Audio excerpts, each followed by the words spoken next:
Hello. Hello. సిరి, ఎవరు? నేను మీ friend Lavanya వల్ల వదినని మాట్లాడుతున్నారా? వదినా, చెప్పొదినా. లావణ్య వాళ్ళ అత్తగారింటి నుంచి వచ్చి చాలా రోజులు అవుతుందిరా.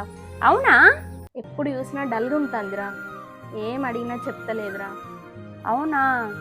నువ్వు లావణ్య బెస్ట్ ఫ్రెండ్స్ కదరా, అవును వదినా. ఒకసారి వచ్చి కనుక్కోరా ఏమైందో. సరే వదినా, నేను సాయంత్రం వచ్చి కనుక్కుంటాను. వదినా. రారా సిరి, కూర్చో. లావణ్యది వదినా. లావణ్య లోపల ఉన్నదిరా. లావణ్య. సిరి, నువ్వా? మీరు మాట్లాడుతుండరా, నేను చాయ్ పెట్టుకొస్తా. ఏంటి లావణ్య, ఎప్పుడు వచ్చినవే? నెల రోజులు అవుతుంది. కనీసం ఫోన్ కూడా చేసి చెప్పవానే వచ్చినానే?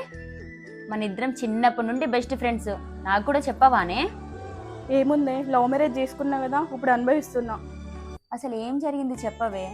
ఏం లేదే, నేను లవ్ మ్యారేజ్ చేసుకున్నా అని మా అత్తమ్మ వాళ్ళు ఏదో ఒక మాట అంటూనే ఉంటారే, అందుకే గొడవ పెట్టుకొని వచ్చింది. అమ్మ వాళ్ళు ఆయన వచ్చి తీసుకెళ్లేదాకా నన్ను పంపే అంటున్నారు. అమ్మ వాళ్ళు దూరంగా ఉంటే దగ్గర అవుతారని అనుకుంటారు కానీ, దూరం ఉంటే దూరం అవుతారు కానీ దగ్గర కారే లావణ్య. నువ్వు ఇక్కడ వచ్చి ఇన్ని రోజులు అవుతుంది. పాపం మీ ఆయన అక్కడ మీ అత్తమామకు ఏం చెప్పలేక, ఇటు నీకేం చెప్పలేక ఎంతగానం బాధపడతాడో. అవునే, నువ్వు చెప్పింది నిజమేనే, దూరం ఉంటే దూరమే అవుతారు. మా అమ్మ వాళ్ళ మాటిని పంతానికి పోయి ఇన్ని రోజులు ఇక్కడే ఉన్నా. రేపు ఎలాగైనా మా అమ్మ వాళ్ళని నొప్పించి నేను మా ఇంటికి వెళ్ళిపోతాను.